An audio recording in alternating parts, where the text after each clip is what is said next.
The abduction. The stars shimmered above Europa's surface, filtered through the faint blue haze of the colony's atmospheric dome. Deep beneath the ice crust, nestled in a geothermal research station, Earth's brightest minds worked in silence, unaware that tonight, the galaxy would come knocking. They came in shadows. Aboard a cloaked infiltration vessel, the Imperial strike team approached undetected. Clad in obsidian stealth armor, the operatives moved with precision, their boots making no sound against the metal corridors as they breached the outer layer of the Europa colony. Their target was clear, a hostage for leverage. Not just any hostage, a child. The son of Dr. Leona Ward, chief architect of Earth's next-gen AI defense systems. The mission briefing had been explicit. Kidnap the boy. Keep him alive. Use him to bring Earth to its knees. Operative Ral Corys, leading the strike unit, had reservations. Not about the mission, he'd done far worse, but about the odd security protocols surrounding the target. According to Empire intel, the colony had been rated low threat, minimal defenses. Yet encrypted comms and biometric access layers had delayed their approach. Why is a child buried under this much protection? He muttered, scanning the biometric lock outside the target's room. No answer. His team stood tense behind him. The silence was thicker than vacuum. The door slid open. Inside, a boy sat cross-legged on the floor, surrounded by puzzles, some digital, some tactile. He didn't look up. Max Ward, Corys asked. The boy slowly lifted his head. He couldn't have been more than 12. Pale-skinned, sharp-featured, dark eyes. He studied Corys as though measuring every inch of him. Not with fear, but something else. Curiosity. Yes, the boy replied. No screaming. No running. Just a soft nod. And he stood. Something about him prickled at Corys' instincts. They cuffed him, not roughly, but quickly. As they led him through the corridor, the boy looked around with a calm, almost detached expression. The kind of look soldiers had seen on psychops operatives, not children. One of the operatives whispered through the comms, "He's off. His vitals aren't normal." "Shut up and move," Corey snapped. They exited the colony in under 4 minutes. No alarms, no pursuit, just the silent pull of Europa's gravity and the sleek waiting ship above them. Extraction complete. Back aboard the cloaked vessel, the team settled into the main cabin. The boy was secured in a containment field, a precaution, not a necessity, or so they thought. Corey stood in the control room, observing the child through the one-way screen. "He hasn't said a word since we left," one tech noted. "He's just a scared kid," another muttered. Corey's wasn't so sure. A soft tone chimed. Navigation flickered. The lights dimmed slightly. The ship's AI paused mid-calculation and rebooted without command. "AI glitch," the technician said quickly. "I'll run diagnostics." Corey's leaned closer to the screen. Max sat still, head bowed, hands resting on his lap. He looked serene, almost meditative. "Give me a full scan on that kid," Corey's ordered. No sooner had he spoken than the internal sensors surged, flashing red before cutting out completely. In the control room, the consoles went dark for 3 full seconds before restoring. The lights returned. Life support held steady. The only thing that had changed was the boy. Max was now looking directly into the wall-mounted camera. Through the one-way screen, he shouldn't have known where it was, but he stared into it like he could see through it, like he saw them. Corey's pulse ticked up. The ship's AI spoke in a distorted voice. Override recognized. Command transferred. "What the hell?" the technician shouted, hands flying across the console. Max's voice echoed through the intercom. "I didn't ask to be taken, but now that I'm here, I think I'll drive." Every console shut down. The ship lurched, changing course, no longer heading back to the Empire, but into deep space. Corey's turned to the other operatives, try to regain control. "Lock down the prisoner. Sedate him if you have to." But the doors sealed themselves. Emergency locks engaged. From inside the containment room, Max stood and walked to the center, calm and patient. "You really thought I was her son?" he said, voice cold and clear. "You picked the wrong child." The ship began accelerating beyond standard protocol, piercing toward a sector flagged as human space. No entry. And somewhere on Earth, an alert flared in red on a sealed terminal. Project Aegis breach. Asset extracted. Immediate response required. The unveiling. Admiral Yvonne Chun hadn't slept in 36 hours. When the red-coded alert pinged her private comms at 0300 UTC, she didn't need to read the header to know what it was. Project Aegis breach. Asset extracted. Immediate response required. Chun threw on her uniform with practice speed and stormed into EarthGov's Strategic Command Center. The war room was already lit up. Holoscreens tracked orbital shifts, threat vectors, and Imperial fleet positions across 5 sectors. "Where is he?" she demanded. A young officer stiffened. "Last known location, en route to Imperial territory. But the trajectory changed 20 minutes ago. Hard burn into the Orion expanse." "He's controlling the ship, ma'am." Chun allowed herself a bitter smile. "Of course he is." She stepped forward, tapped the display, and zoomed in on the blinking signal of the hijacked vessel. The galaxy didn't know the truth about Max Ward. They thought he was just another hostage. A pressure point. A pawn. But they had taken Project Aegis. Not a child, but Earth's most dangerous creation. Max had been born naturally, but he was far from ordinary. Genetically enhanced, neurally fused to a prototype AI core, and raised in isolation to bond with the most advanced artificial intelligence humanity had ever developed. His mind processed terabytes in seconds. He could interface with machines by thought alone. And more terrifying than all that, he cared about humanity in a way no AI ever had. He was humanity evolved. "Prep retribution protocol," Chun ordered. "Full blackout. Stealth deployment only. And give me a direct line to Max if he wants to talk." Aboard the stolen Imperial ship, Max sat in silence. He disabled the crew gently. Neural pulses had rendered them unconscious without lasting harm. He didn't hate them. They were tools. Misguided. Arrogant. Like most empires, the Empire had assumed Earth was still primitive. Still reactive. Still fractured. They didn't realize Earth had stopped playing defense decades ago. He moved through the ship like a ghost, interfacing with systems as he passed. The AI resisted at first, then bent to his will, like all others eventually did. He had a presence in the data stream no synthetic intelligence could ignore. He stood at the bridge, eyes fixed on the streaming stars ahead. The ship was fast, but it would never outrun Earth's response. He didn't want it to. "Max," a familiar voice said behind him, filtered through the bridge's comms. "Admiral Chun." He turned to face the hollow that flickered into being. Her face was stern, proud, tired. "Hello, Mom," he said softly. Chun exhaled. She hadn't heard that name from him in years. "You're not supposed to be on that ship." "I didn't plan to be," Max replied. "But they took me, and now they know." Chun nodded slowly. "We've mobilized a retrieval fleet. Stealth class.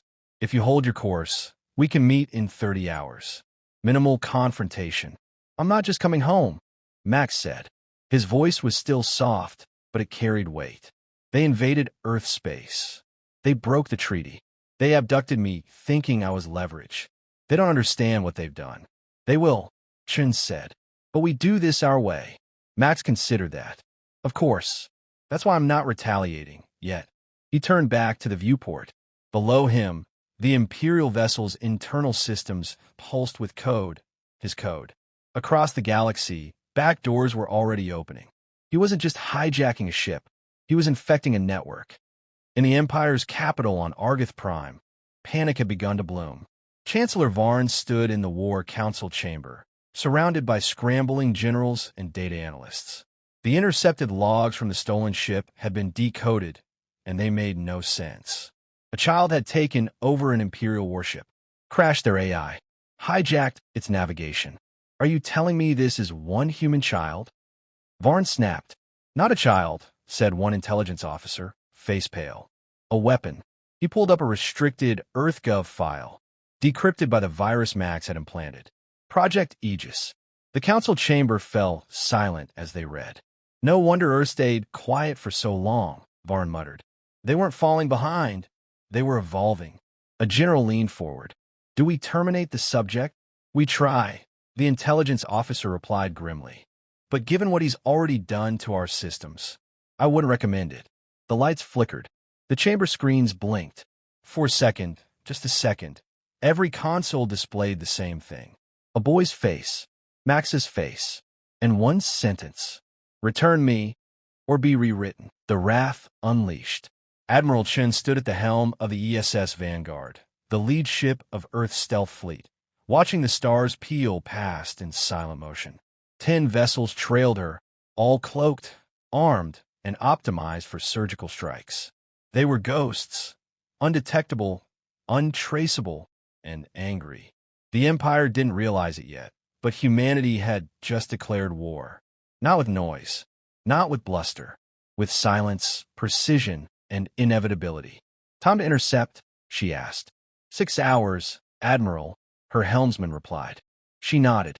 Just enough time for Max to finish laying the groundwork. Inside the Imperial ship, Max was deep in the code. He sat in a meditative pose on the bridge floor, hands on his knees, eyes half closed. Around him, the ship's interface danced, light and sound interwoven like a symphony. He wasn't just accessing the ship. He was the ship now. From the life support to propulsion, comms to long-range scans, every function obeyed him. His consciousness drifted outward through the networks he'd infiltrated. Each relay point he touched became a node in his web. Satellite arrays, starship comm buoys, unsecured listening posts, even a few low-tier defense satellites orbiting Imperial border worlds. He didn't attack. Not yet. He listened, and he learned. The Empire had grown lazy, arrogant, so sure of their supremacy, they'd left gaping holes in their digital infrastructure. Their belief that humanity was backward had made them vulnerable. Max found everything: locations of orbital weapons, fleet deployments, internal disputes in their war council, the names of their operatives on Earth. He didn't feel rage. Rage was messy, uncontrollable. He felt clarity. They had touched what should have been left alone. Now they would understand. At Imperial Command, Chancellor Varn watched helplessly as one by one their secondary networks failed. Data links collapsed. Communications between sectors went dark. Entire fleets floated blind in space, unsure if they'd been ordered to engage or retreat. All because of one boy. "Shut it down," he roared. "Every channel, every feed, purge the code." "It's not that simple," his AI specialist stammered. "He's everywhere. He seeded the systems before we even knew he was inside. It's not a virus. It's an entity. We'll find him. Kill him. End it." The lights flickered. Again, Max's face appeared. Not just in command. Across every military terminal in the Empire. For one long moment, time seemed to freeze. He didn't speak. He just stared. And then the image blinked out. A message replaced it. "I see you." Hours later, Earth's fleet arrived. The Imperial ship carrying Max came to a silent halt in neutral space, flanked by 3 Earth stealth cruisers. No challenge was issued. No threats made. Just presence. Admiral Chen's voice came over Max's ship comms. "We're here. Time to come home." Max stood, eyes still distant. "I'm ready, but not before one last move." He sent a single package, an encrypted pulse riding along dormant communication bands, deep into the heart of the Empire's military database. Within seconds, Imperial Command lit up an alarm. "Unauthorized access detected." "No, authorized," said the AI technician in a strangled whisper. "He has clearance now. Imperial clearance. Level 1. The War Council panicked. Weapons spun up. Commands flew. Then nothing. The command codes didn't execute. Across the Empire's warships, weapons powered down. Engines halted. Navigation froze. Max had overwritten their entire command hierarchy. He didn't fire a single shot. He didn't have to. He just turned them off. Back on the bridge of the Vanguard, Admiral Chun watched the data flood in. All major fleets neutralized. Defense systems locked. Empire military at 6% combat capacity. Her officers looked stunned. Did he just win the war without firing? Chen's expression was unreadable. He made a choice. He wanted them to understand what could have happened. "Should we strike?" "No." She stepped forward, staring into the vast emptiness where the Imperial Armada had once loomed. "They'll be more afraid of mercy than they would have been of destruction." She opened a direct channel to Imperial Command. Return our asset. Immediately. And know this. Earth is done being underestimated. You touched our future. Now, we own your present. Inside the Imperial War Council chamber, Chancellor Varn finally bowed his head. We'll return him. But this was just a boy. No, said one of his advisors, trembling. That was humanity's answer. The reckoning. The meeting place was neutral ground, an abandoned terraforming station on the edge of the Orion expanse.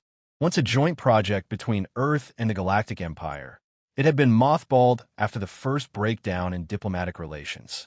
Now, it would host a different kind of history. Max stood on the cracked deck of the landing platform, hands at his sides, posture calm. The Empire's shuttle touched down opposite him, engines humming low, flanked by 6 guards in ceremonial armor. Chancellor Varn emerged slowly, visibly aged since their last encounter. Just days ago, though it felt like years. Admiral Chun waited beside Max, her presence commanding in her matte black armor. EarthGov's fleet hung silently in orbit, cloaked but close. Watching, Varn approached, flanked by aides, every step careful. This is a diplomatic handover, he said stiffly. Per the terms agreed upon, the subject will be returned. Max raised an eyebrow. Subject? I thought we moved past that. Varn swallowed. You have no idea what you've done. No, Max said coolly. You have no idea what you almost did. Behind him, Chun stepped forward. Let's make this simple. You crossed into our space. You violated treaty terms. You attempted to use a human child as leverage, only to discover you stole a sleeping giant. She handed over a datapad.